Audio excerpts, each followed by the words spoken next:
আসসালামু আলাইকুম। আপনাদের সবাইকে শুভেচ্ছা সহ আমন্ত্রণ জানাচ্ছি বাংলাভিউ রাতের সংবাদের সাথে আছি আমি চৌধুরী নাদিরা।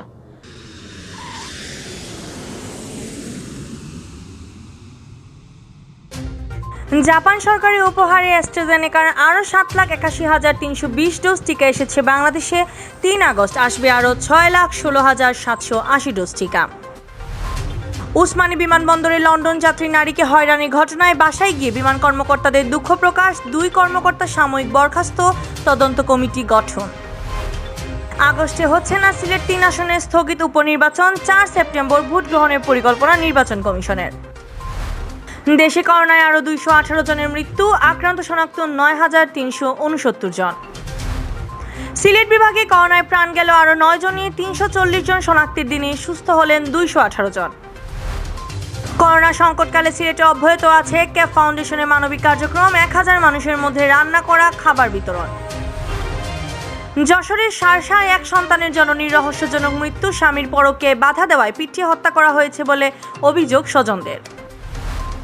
বাহরাইনে প্রবাসী বাংলাদেশি ফুটবলারদের নিয়ে প্রীতি ফুটবল ম্যাচ অনুষ্ঠিত। এতক্ষণ শুনছিলেন শিরোনাম, এবার বিস্তারিত।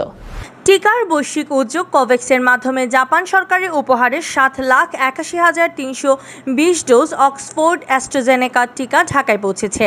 শনিবার বিকেল 3:15 টিকা বহনকারী অল নিপ্পন এয়ারওয়েজের একটি কার্গো প্লেন হযরত শাহজালাল রহমতুল্লাহ আলাহির আন্তর্জাতিক বিমানবন্দরে অবতরণ করে। শাহজালাল বিমানবন্দরের নির্বাহী পরিচালক তৌহিদ উল আহসান এ তথ্য নিশ্চিত করেছেন। তিনি জানান, নিপ্পন এয়ারওয়েজের একটি কার্গো প্লেন টিকা নিয়ে বিকেল 3:15টায় বিমানবন্দরে অবতরণ করে। শুক্রবার স্বাস্থ্য দপ্তরের ভ্যাকসিন ডেপ্লয়মেন্ট কমিটির সদস্য সচিব ডাক্তার শামসুল হক জানান, শনিবারের দ্বিতীয় চালানে 7,81,320 ডোজ অ্যাস্ট্রাজেনেকা টিকা আসার পর আগামী 3 আগস্ট আসবে আরও 6,16,780 ডোজ টিকা। ওই দিন টোকিও বাংলাদেশ দূতাবাসের ফেসবুকে জানানো হয়, জাপান থেকে কোভ্যাক্সের আওতায় 7,81,320 ডোজ টিকার দ্বিতীয় চালান নিয়ে অল নিপ্পন এয়ারওয়েজের একটি কার্গো প্লেন জাপানের স্থানীয় সময় রাত 10:40 নারিতা আন্তর্জাতিক বিমানবন্দর থেকে ঢাকার উদ্দেশ্যে টোকিও ছাড়ে। শনিবার টিকা নিয়ে ফ্লাইটটি ঢাকায় পৌঁছাবে। টিকাগুলো টোকিও থেকে ঢাকার উদ্দেশ্যে রওনা করার সময় বিমানবন্দরে উপস্থিত ছিলেন জাপানের নিযুক্ত বাংলাদেশ রাষ্ট্রদূত শাহাবুদ্দিন আহমেদ। গত 24 জুলাই জাপানের উপহারে অ্যাস্ট্রাজেনেকার 2,45,200 ডোজ টিকার প্রথম চালান দেশে পৌঁছায়। সম্প্রতি জাপানের পররাষ্ট্রমন্ত্রী তোশিমিৎসু মোতেগি কোভ্যাক্সের আওতায় 15টি দেশের জন্য অ্যাস্ট্রাজেনেকার 1,10,00,000 ডোজ টিকা উপহারের ঘোষণা দেন। সেই তালিকায় বাংলাদেশের নামও ছিল। সেইখান থেকেই অ্যাস্ট্রাজেনেকা টিকা পাচ্ছে বাংলাদেশ। সিলেট উসমানী আন্তর্জাতিক বিমানবন্দরে যুক্তরাজ্য প্রবাসী নারীর সঙ্গে ঘটে যাওয়া ঘটনা এখন টক অব দ্য কান্ট্রি। গেল মঙ্গলবার বাংলাদেশ বিমানের সিলেট থেকে লন্ডন সরাসরি ফ্লাইটের যাত্রী ছিলেন ভুক্তভোগী প্রবাসী জামিলা চৌধুরী। কিন্তু বিমানের কতিপয় কর্মকর্তাদের হয়রানির কারণে নির্ধারিত ফ্লাইটে লন্ডন যেতে পারেননি বলে অভিযোগ করেন জামিলা। এ ঘটনা শেষ পর্যন্ত ভুক্তভোগীর বাসায় গিয়ে দুঃখ প্রকাশ করেছেন বিমান বাংলাদেশ এয়ারলাইন্সের কর্মকর্তারা। একই সাথে 2 কর্মকর্তাকে সাময়িক বরখাস্ত করে তদন্ত কমিটি গঠন করেছে বিমানবন্দরে যুক্তরাজ্য প্রবাসী জামিলা চৌধুরী হয়রানির বিষয় নিয়ে বৃহস্পতিবার বাংলাভিউতে একটি সাক্ষাৎকার প্রচার হয়। এই সাক্ষাৎকারে ভুক্তভোগী নারী হয়রানির কয়েকটি ভিডিও প্রদর্শন করে। এই সাক্ষাৎকারটি সামাজিক যোগাযোগ মাধ্যমে ভাইরাল হলে দেশ বিদেশে নিন্দার ঝড় ওঠে। ভিডিওটি ভাইরাল হওয়ার পরপর বিমান বাংলাদেশ এয়ারলাইন্সের কর্মকর্তাদেরও টনক নড়ে। শুক্রবার রাতে বিমানের কয়েকজন কর্মকর্তা জামিলা চৌধুরীর বাসায় যান। তারা ঘটনার জন্য দুঃখ প্রকাশ করেন এবং তাকে সান্ত্বনা ও সহানুভূতি জানান। এছাড়া আগামী 4 আগস্ট যুক্তরাজ্য ফিরে যাওয়ার জন্য তারা বিমানে টিকিটের ব্যবস্থা করে দেন। সেই সঙ্গে তদন্ত সাপেক্ষে দোষী কর্মকর্তাদের বিরুদ্ধে ব্যবস্থা গ্রহণের আশ্বাস দেন প্রতিনিধি দল। বাসায় গিয়ে বিমান কর্মকর্তাদের দুঃখ প্রকাশের ঘটনায় সন্তোষ প্রকাশ করেন জামিলা চৌধুরী। জামিলা চৌধুরী জানান, বাবার অসুস্থতার খবর পেয়ে লন্ডনের সন্তানদের রেখে দেশে এসেছিলেন জামিলা চৌধুরী। বুধবার বাংলাদেশ বিমানের বিজি 201 ফ্লাইটে তার যুক্তরাজ্য ফেরার কথা ছিল। সেখানে কোয়ারেন্টাইনের জন্য হোটেলও বুকিং করা ছিল। কিন্তু উসমানী বিমানবন্দরে যাওয়ার পর বিমানের কর্মকর্তারা তার লাগেজের ওজন বেশি হয়ে গেছে বলে জানান। এক পর্যায়ে তিনি 3টা লাগেজের মধ্যে একটি নিয়ে যাওয়ার ইচ্ছা পোষণ করলেও বিমান কর্মকর্তারা তাকে সুযোগ দেননি। এছাড়া বিমানবন্দরে তার সাথে অসৌজন্যমূলক আচরণ ও নানা রকম হয়রানি করেন বলে অভিযোগ করেন জামিলা। আমার কান্নার দাম কেউ দিতে পারবে না ভাই, যাওয়াটা বড় না। আমি যে ডিপ্রেশনে ভুগতেছি, আমি একজন ডিপ্রেশন রোগী। সেইটার দাম কে দিবে? ওরা স্বীকার করে গেছে আমার ব্যাগেজের জন্য না, ফারুক স্যার স্বীকার করে গেছে আমার ব্যাগেজের জন্য না, ওদের কুলাঙ্গার ঘুষের টাকা চাইছে ইনডাইরেক্টলি, ওদের জন্য আমি যেতে পারি নাই। এইটা আজকে আমি আপনাদেরকে ক্লিয়ার করতেছি। আদালতের রায়ে স্থগিত সিলেট 3 আসনে উপনির্বাচনে সেপ্টেম্বর মাসের প্রথম সপ্তাহে অনুষ্ঠিত হবে। নির্বাচন কমিশন 4 সেপ্টেম্বর ভোট করার পরিকল্পনা নিয়েছে। নির্বাচন কমিশন সূত্রে এ তথ্য জানা যায়। শোকের মাস আগস্টে কোনো ভোট না করার নীতিগত সিদ্ধান্ত নির্বাচন কমিশন থেকে আগেই নেওয়া হয়েছে। এ কারণে ইসি 180 দিনের সময়সীমার একেবারে শেষ প্রান্তে গিয়ে এ ভোট গ্রহণের প্রস্তুতি গ্রহণ করেছে। কমিশন সূত্র জানায়, আগস্ট মাসে তো কোনো ভোটই হবে না, এমনকি ওই মাসে ভোটের তারিখটাও ঘোষণা করা হবে না। তাই 1 সেপ্টেম্বর নাগাদ ভোট গ্রহণের তারিখ ঘোষণা হতে পারে। এক্ষেত্রে এই মাসের 4 তারিখ ভোট গ্রহণের দিন নির্ধারণ করা হবে। অবশ্য ওই দিন সম্ভব না হলে 5 সেপ্টেম্বর ভোটের দিন নির্ধারণ করা হতে পারে। নির্বাচন কমিশন সূত্র জানায়, সাংবিধানিক বাধ্যবাধকতায় ভোট গ্রহণের 180 দিনের মেয়াদ আগামী 6 সেপ্টেম্বর সোমবার শেষ হবে। কমিশনকে এ সময়ের মধ্যে ভোট করে আনুষ্ঠানিক ফলাফল প্রকাশ করতে হবে।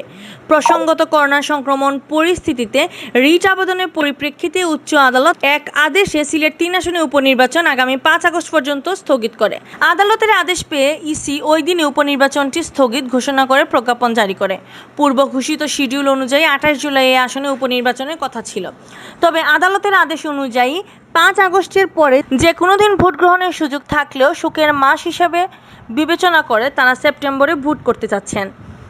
করোনা ভাইরাসে আক্রান্ত হয়ে সিলেট 3 আসনের সরকার দলীয় সংসদ সদস্য মাহমুদুস সামাদ চৌধুরী গত 11 মার্চ মারা যান। সংবিধান অনুযায়ী গত 8 জুন এই আসনে নির্বাচন অনুষ্ঠানের কথা ছিল। তবে করোনা সংক্রমণ পরিস্থিতিতে প্রধান নির্বাচন কমিশনার তার সাংবিধানিক ক্ষমতা বলে এই আসনে উপনির্বাচন পরবর্তী 90 দিনে অনুষ্ঠানের সিদ্ধান্ত জানান। এর পরিপ্রেক্ষিতে আগামী 6 সেপ্টেম্বরের মধ্যে এই আসনে উপনির্বাচন সম্পন্ন করতে হবে। সারা দেশে গেল 24 ঘন্টায় করোনা মহামারীতে আরও 218 জনের মৃত্যু হয়েছে। একই সময় দেশে আক্রান্ত শনাক্ত হয়েছেন 9,369 জন ও সুস্থ হয়েছেন 14,017 জন। এ নিয়ে দেশে করোনায় মৃতের সংখ্যা দাঁড়ালো 20,685 জনে। শনিবার বিকেলে স্বাস্থ্য অধিদপ্তরের অতিরিক্ত মহাপরিচালক অধ্যাপক ডাক্তার নাসিমা সুলতানার স্বাক্ষরিত বিজ্ঞপ্তিতে এ তথ্য জানানো হয়। নতুন 9,369 জন সহ দেশে এ পর্যন্ত আক্রান্ত শনাক্তের সংখ্যা বেড়ে দাঁড়িয়েছে 12,49,484 জনে। স্বাস্থ্য অধিদপ্তর জানায়, গেল 24 ঘন্টায় 30,980 জনের নমুনা পরীক্ষা করা হয়, যাতে শনাক্ত করা হয় 9,369 জন। শনাক্তের হার 30.24%। আগে শুক্রবার 45,044 জনের নমুনা পরীক্ষায় 13,862 জন শনাক্ত হন, যাতে শনাক্তের হার ছিল 30.77%। স্বাস্থ্য অধিদপ্তরের তথ্য অনুযায়ী গেল 24 ঘন্টায় যারা মারা গেছেন তাদের মধ্যে পুরুষ 134 ও নারী 84 জন। নতুন মৃতদের মধ্যে 60 ঊর্ধ্ব 120 জন, 51 থেকে 60 বছরের 37 জন, 41 থেকে 50 37 জন, 31 থেকে 40 বছরের 17 জন, 21 থেকে 30 বছরের 6 জন ও 0 থেকে 10 বছর বয়সী এক শিশু। মৃত 212 জনের মধ্যে ঢাকা বিভাগের 67, চট্টগ্রামের 55, রাজশাহীর 22, খুলনা বিভাগের 27, বরিশালের 10, সিলেটের 9, রংপুর বিভাগের 16 জন এবং ময়মনসিংহের 12 জন। গত একদিনে করোনা থেকে সুস্থ হয়েছেন 14,017 জন। এ নিয়ে মোট সুস্থ হলেন 10,78,212 জন।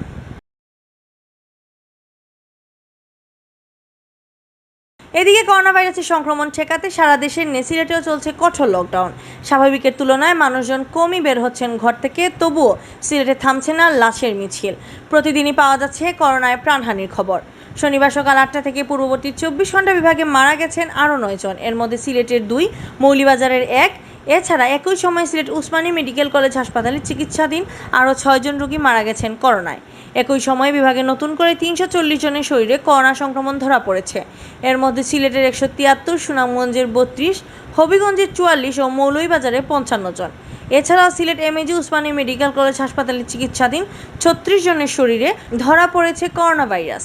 স্বাস্থ্য অধিদপ্তর জানায়, শুক্রবার সকাল 8টা থেকে শনিবার 8টা পর্যন্ত সিলেট বিভাগে করোনায় মারা যাওয়া 9 জনকে নিয়ে বিভাগে মোট মৃতের সংখ্যা দাঁড়িয়েছে 693 জন। তার মধ্যে সিলেটের 540, সুনামগঞ্জের 49, হবিগঞ্জের 30 ও মৌলভীবাজারের 60 জন। এছাড়াও এ পর্যন্ত Sylhet MAG Usmani medical college হাসপাতালে চিকিৎসাধীন 14 জন মারা গেছেন। অপরদিকে 24 ঘন্টা বিভাগে শনাক্ত হওয়া 340 জনকে নিয়ে বিভাগে মোট রোগী শনাক্ত হয়েছেন 39,000 14,456 জন। এর মধ্যে সিলেটের 21,698, সুনামগঞ্জে 4,605, হবিগঞ্জে 4,495, মৌলভীবাজারে 5,419 জন। এছাড়া সিলেটের ওসমানী মেডিকেল কলেজ হাসপাতালে বিভিন্ন সময়ে ভর্তি হওয়া 3,239 জনের মধ্যে সংক্রমণ ধরা পড়ে। সর্বশেষ 24 ঘন্টায় সিলেটে 218 জন করোনা থেকে সুস্থ হয়েছেন। এ নিয়ে মোট সুস্থ হয়েছেন 30,538 জন। বর্তমান সিলেট বিভাগে 407 জন করোনা রোগী হাসপাতালে ভর্তি হয়ে চিকিৎসা নিচ্ছেন।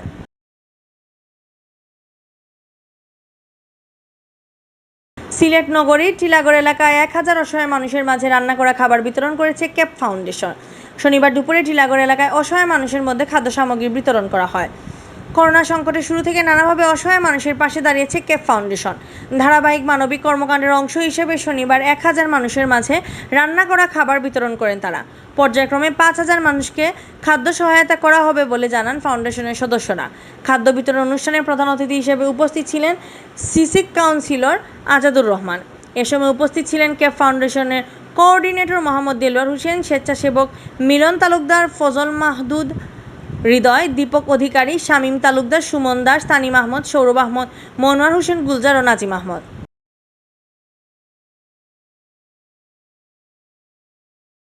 যশোরের শার্শায় বাগাছড়ায় লাবণী নামের এক সন্তানের জননীকে পিটিয়ে হত্যার অভিযোগ উঠেছে পাষাণ্ড স্বামীর বিরুদ্ধে।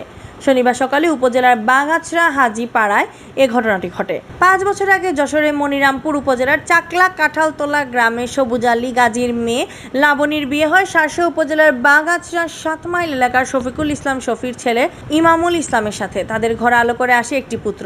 প্রথম সংসার জীবন ভালো চলল, বাদ সাধে স্বামীর পরকীয়া এমন অভিযোগ করেছেন লাবণীর পরিবারের সদস্যরা।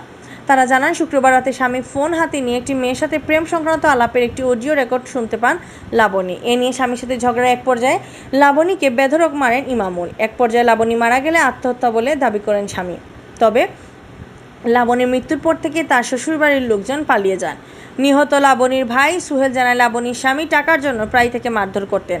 বোনের সুখের জন্য কয়েকবার তিনি টাকাও দিয়েছেন, কিন্তু এরপরও থামেনি নির্যাতন। শেষ পর্যন্ত পরকীয়ায় জড়িয়ে পড়েন ইমামুল। এর প্রতিবাদ করায় তার বোনকে পিটিয়ে হত্যা করেছে বলে অভিযোগ করেন সুহেল। শার্শা থানার ওসি বদরুল আলম জানান, লাশের গলায় একটি দাগ পাওয়া গেছে। এটি হত্যা না আত্মহত্যা ময়নাতদন্তের রিপোর্ট পেলেই জানানো যাবে। একবার ওর সাথে কথা বলে এই জায়গায় গিয়ে দেখা বলে, দেখা করার পরে আমার আপু বারণ করে, সে ধীরে মারা ধরা করে। আজ কি যে আবার ফোনে কথা বলিছে, আমার আপু বারণ করে দিছে, সে মেরি ফেলাই, গোলা টিভি কানে ফেলাই। সে গোতার কইত পেল না, তার আগে ইমামুলের মাইরি ফেলাই দিছে। কে মেরে ফেলাইছে? আমার জামাই।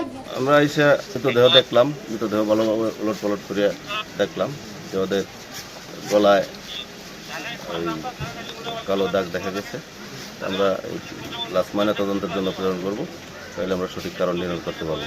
প্রবাসী বাংলাদেশি ফুটবলারদের নিয়ে গঠিত সিলেট ডিভিশন ফুটবল ক্লাবের উদ্যোগে প্রীতি ফুটবল ম্যাচ ও পুরস্কার বিতরণী অনুষ্ঠিত হয়েছে। শুক্রবার স্থানীয় সময় রাত 9টায় বাহরাইনের হামাদ টাউন ইয়ুথ স্টেডিয়ামে এ খেলা অনুষ্ঠিত হয়। প্রীতি ফুটবল ম্যাচ ও পুরস্কার বিতরণীতে উপস্থিত ছিলেন জালালাবাদ অ্যাসোসিয়েশনের বাহরাইন শাখার সভাপতি Mohammad Kayes Ahmad, welfare community Bahrain শাখার চেয়ারম্যান তাজউদ্দিন সিকান্দার সহ কমিউনিটির বিশিষ্টজনেরা। সানফ্লাওয়ার জিদহাব বনাম সিলেট ডিভিশনের মধ্যকার প্রীতি ম্যাচটি নির্ধারিত সময়ে 1-1 গোলে শেষ হলে ম্যাচের ভাগ্য গড়ায় টাইব্রেকারে। এতে জয়লাভ করেন সিলেট ডিভিশন বাহরাইন দল।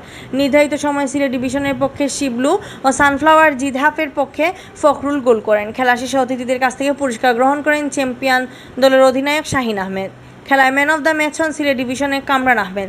খেলা পরিচালনা করেন আব্দুল আহাদ।